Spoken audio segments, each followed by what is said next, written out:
So I'm going to go through, I'm going to start with what I call proximate causes in the US, which is kind of things near the scene of the crime.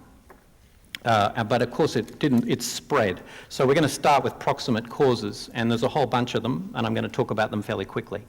So one, obviously the global financial crisis has its epicenter in the US housing market. That's where things start by getting really ugly.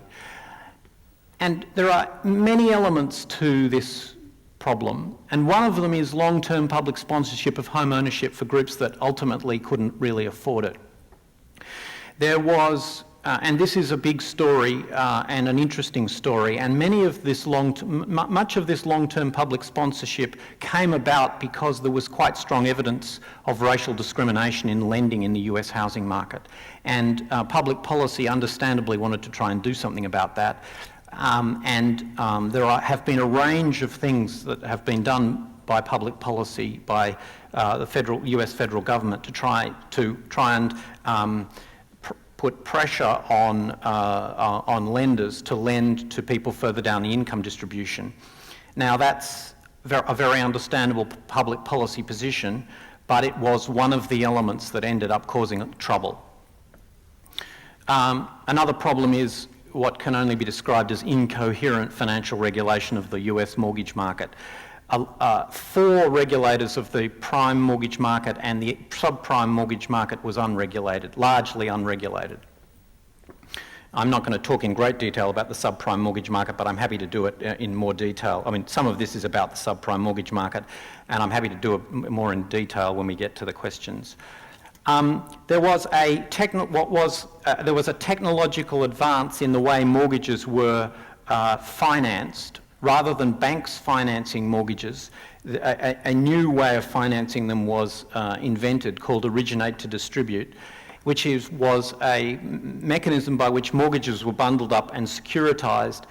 And in the early years of this process, it all worked very sensibly, and it was actually a technological advance, but the thing was pushed to a stage where subprime mortgages were bundled up, securitized, and given inappropriate AAA credit ratings and sold to final investors.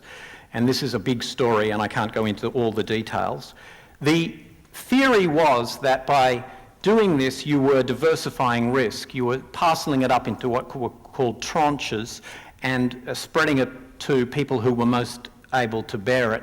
As events turned out, the risk was actually spread to those least able to understand it, and that was not, in other words, people took the AAA credit ratings at face value, presumed what they were buying was safe, and all sorts of people, final investors, including Australian municipalities. I think there have been a bunch of Australian municipal shires that wound up with these assets and had no idea that what they were actually buying into was a bunch of home loans to people who ultimately would never be able to pay them back in poor suburbs in the United States. So it's a big story, and it's certainly part of what went wrong in the global financial crisis, what caused the global financial crisis. But these are kind of things that happened in the US housing market, and if that was all that went wrong, it would have been a relatively small problem. But there were wider fragilities in the financial system, which meant that this particular shock, although big, became amplified as it fed through the global financial system. And so now I'm going to turn to the wider causes, and again, there are quite a few of these. One is that Asian countries were running very large current account surpluses, and the US in particular was running big current account deficits. And so were we, but it turns out we were fairly different from the US in important respects. And so huge flows of funds were going from Asia to the US.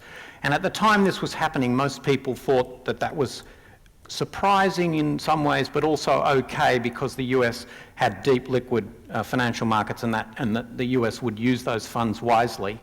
There are a lot of quotes you can find from all sorts of people making the case that this was all benign, and it has turned out to be far from benign.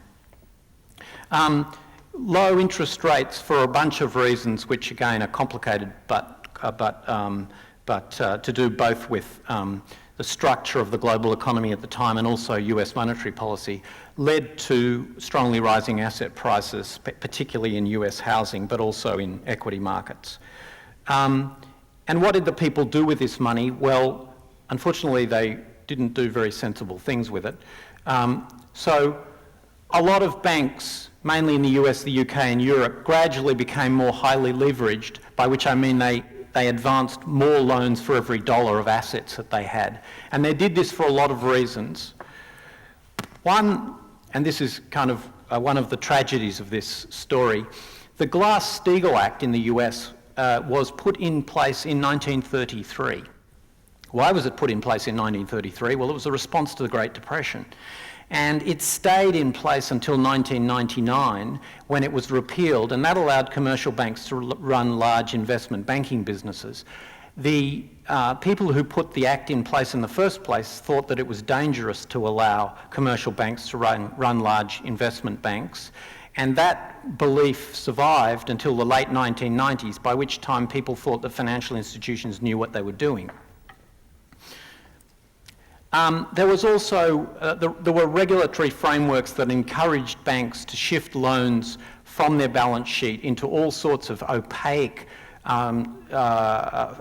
off-balance sheet structures that regulators didn't properly understand, and it turned out the banks didn't properly understand them either.